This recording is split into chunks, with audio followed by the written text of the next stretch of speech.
This is week 3 of recording these video newsletters for his Remnant Ministries, and today has been an amazing week. This Sabbath has been great. In fact, just this week we have 2 new small group leaders who have raised their hand and said, I'm willing to participate and help. And as some of you know, every week we get together and we have these small groups between 6 to 12 people, and when we grow to 12, then we split. And then those grow, then those 2 groups become 4, and 4 becomes 8, and 8 becomes 16, and then we're able to reach the community and beyond, which is awesome. So 2 people, Wendela is super excited to be trained by Shanicia on how to start giving Bible studies.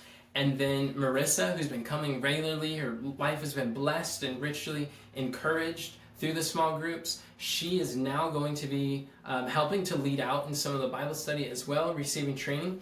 And as far as Sabbath goes, we had some new guests. We had a new family, the Wilson family. They came during special music, and they did this sign language song that was so beautiful and rich. It's great to see the different talent that people have. And Carlene has been doing an amazing job at inviting people who don't usually come to our church to help with special music. Bless her heart, because she has a vision for expansion and involving people to the community, and it's a blessing, the people that she's brought so far. So I'm just really grateful for that. They stayed for Sabbath school. They were really grateful for it. They enjoyed the message, and it was great. And then the husband was able to give some tips for audio and helping us with our audio, because that's what he does at another church. So keep him in your prayers. I want to continue to communicate with him. Hopefully we can fix the audio of our congregation. That would help a lot. For sure. And then there was at least 2 other people who came to church who haven't been to church for quite a while. Isaiah, when I met him, he was just in early teens, and he wasn't too interested in spiritual things. Now he's a young adult, and he's been away at college, and he's back in town for the foreseeable future. And it seems that he's had a deep experience with God, and it's so cool to see how he spiritually flourished. He's been growing. I was able to sit with him for fellowship lunch, and his prayers we ended was, thank you so much for bringing me back to my church family. So I'm glad that he is here. I'm glad he's glad. So we're going to see more of him, and that's great, because this is a seed of some of the young adults. I have a vision. I do want to see more young adults in the congregation, that we can do some events. In fact, by the way, this February 22nd on Sunday, we plan on renting out the ice skating rink. I did that before when I was pastoring the church years ago, where we rented out the local ice skating rink so that we could play our own music, have our own people, and invite everyone's welcome to come. So February 22nd, my sister's actually going to be flying out as well to be able to attend, and anyone's welcome to come. So think, who do you know that would be interested in being a part of this ice skating rink? It's going to be a witnessing opportunity, because there's going to be some who are missionaries and some who are mission fields. All are welcome to participate. It's a family event. We will have prayer together. It's not going to be like a religious meeting, but it's a time where I want to show people the cheerfulness and loveliness of Christianity, and how you can have a community who loves God, loves the Bible, and still has fun, still enjoys themselves. So being able to gather people together at the ice skating rink, like, what a great time to expand the community, to have people to come. We did that before, and it was a great turnout. The Lord really blessed. I enjoyed that. Those are memories that lasted a lifetime. So we want to create more of those experiences. And also, Kirsten, she started coming back to church about at least around 5 weeks ago. She's been coming very consistently with her 2 daughters. And she was saying that, I'm going to start with with coming to church regularly. She was before looking for sermons that she could find, but it was hard to find Bible teachers, people who really teach from the scriptures. So she's really glad that she found that in our church. And we've been praying for their whole family to come. And today was the first time that she came with her daughters, and now their dad is able to join as well. So the whole family was at church today, and it's really been an answer to prayers. I asked him afterwards, are you glad you came? He said, yes. I asked, will we be seeing you again? And he said, yeah, you'll be seeing me again. So that's wonderful, because we always want to create a place that people feel safe to come again, which is actually what my sermon was about this today is that I was preaching, I forgot the title, but it was something along the lines of, is church really actually a safe place to ask your hard questions? And a lot of churches, it's a different answer, right? I mean, we desire church to be a safe place, but sometimes we learn to be afraid to ask, or to be honest, or to be vulnerable or open. And I know that a lot of people are hurt and they have this religious trauma or fear or concerns that prevents them from being open or coming to church or stepping foot again through our front doors. So what I wanted to do in this sermon is I wanted to address what are a lot of the concerns that people have that makes them so terrified to express their ideas honestly, openly, and to ask questions that the longing of their heart desires an answer, but they're too afraid to speak anything. So when I address that, that's what the sermon was about. I'd encourage you to check it out if you haven't listened to it. Some people said it was their favorite sermon that they've ever heard.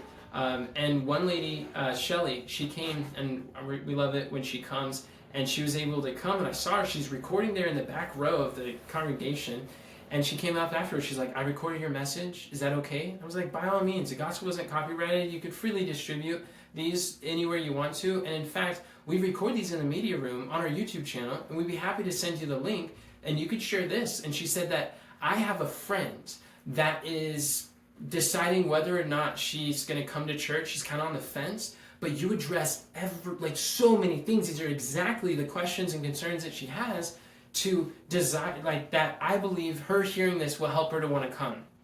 And I praise God, because that's always the goal. I want to provide biblical solutions to daily problems that we face in life. And I do see that these sermons, my goal is to create an asset, a resource that we can share with someone, that they could taste and see what the experience was like, what it would be like when they come. That's why I appreciate the media ministry and how God has been blessing with that. So we're going to send her the link. And speaking of media ministry, we got 3 people who agreed to be able to take the spoken word and cut them up into short videos. So we have Mia, Benjamin, Dakota already agreed from the beginning, but now we have some more helpers that are going to help us to take these sermons, 30 minutes, 45 minutes sermons, and cut them up into these short clips, like 30 seconds, 60 seconds. And when you post these on social media, all social media want short videos. And these short videos will give people an opportunity to learn more about our church, our mission, our message, our community. And I was learning a lot of testimonies during the week about churches who have been growing and seeing rapid growth in the 21st century. And many of the new people who come in, they said, I found you on social media. So we're living in an age where a lot of people's first experience with the church is going to be social media. So please pray for them. There's 3 new volunteers who are helping with taking these clips and scheduling them. So I've been working with them this last week, and they're learning how to get access to that and be able to grow in that regard. So that is such a blessing. And then also, as far as the children ministry goes, we've got one for the Sabbath school. We've got the Cradle Roll, the children, that's now weekly. Every week we have a place for the children. Because of that, we've got another family who has little children that she was able to come with her households, and they came because they got children, and we hope to see them more regularly too, and at least their kids are able to come regularly. Our household, Kathy comes and brings them over to church so they can come and participate to Sabbath school. And it's really beautiful that not only because of Jean's love and her heart for this work, she's been so consistent. She's willing to do it each week, which is good progress. She requested prayer for leaders and Sabbath school teachers who are willing to step up. We always want 2 people there so that it's safe for the children, safe for the adults, and that there's witnesses and everything. Whenever dealing with the safety of children, it's very important. So keep that in your prayers. But we got another person, Abigail, said that she's also willing to be one of the second assistants. She doesn't want to lead out and teach, but she's willing to assist, which is an answer to prayer. So your prayers are being answered. God is working. And because of this, there are families that are coming, families that are being heard and who are being restored. And it's so nice to be able to see families coming together. And along those lines, too, I was able to have a conversation after fellowship lunch with Dwight and Cindy. and they were able to ask a lot of their concerns. My sermon was about asking questions. So they're like, well, in the spirit of asking questions, let me ask you some hard questions. And I'm like, I'm all for it. Like, I truly believe that questions are welcome. And they were asking about our stance about dividing doctrines or difference of opinions and ideas. And I shared with them that, hey, what we want is when someone's speaking before the pulpit, that our primary audience are those not of our faith, the first-time attendees, someone who comes off the street, or someone who's not used to coming to church. If we're bringing the most divisive and doctrinal, intense disagreements, and you have one person come up and believe this, another person come and disagrees, that doesn't create a united front for people. And while I support and we support the freedom of religion and to believe what you believe and the dictates of your own conscience, I believe where the Spirit of the Lord is, there is liberty and freedom.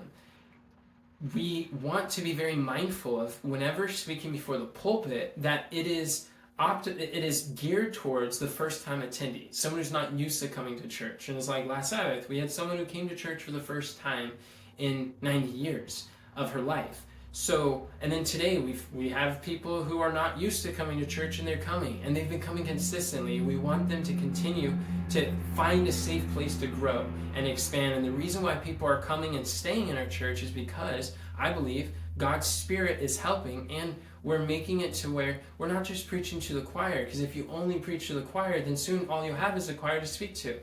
And they were like, that makes so much sense. You're helping me to shift what I've thought about these. I totally agree, because their burden is to share with the world, and we're not going to share with the world if we just keep talking to church members. And they got it with little resistance. They had concerns before the conversation, but as we're able to address them, like, we can agree with that. That makes sense. We can get behind that, which is also just such a blessing. And I want to share these testimonies today because God is working. He's bringing revival. He's bringing families together. There's communication that is getting better with marriages and with families, and it's just so rewarding to see people coming to Jesus and making decisions that can impact eternity. And people are wanting to serve, and those who are stepping up. And the discussion is just, it's so powerful. So I solicit your prayers. I thank you for showing an interest. If you've listened to this far, it shows that, hey, you're interested, you're invested, you care about the community. I just want to thank you for being a part of it, because at His Remnant, we're not just a church. It's a family that wants to be led by the Spirit of God, and we love each other. We're here for each other. So it's a blessing to be able to share these testimonies. There was one thing is I found someone who's willing to share a marriage training for their talk. They call it Surviving and Celebrating Marriage, and they have some awesome songs and poems and their own experience of 40 years. So look forward to that in the near future. But I do want to provide more relationship kind of marriage ministry messages that could help be a blessing for others. And I think that creating more resources for families is going to be healing to the soul and effective for bringing to solve these practical problems to our daily challenges. So this is today's testimony. They're the video newsletters, what I'm going to be calling it.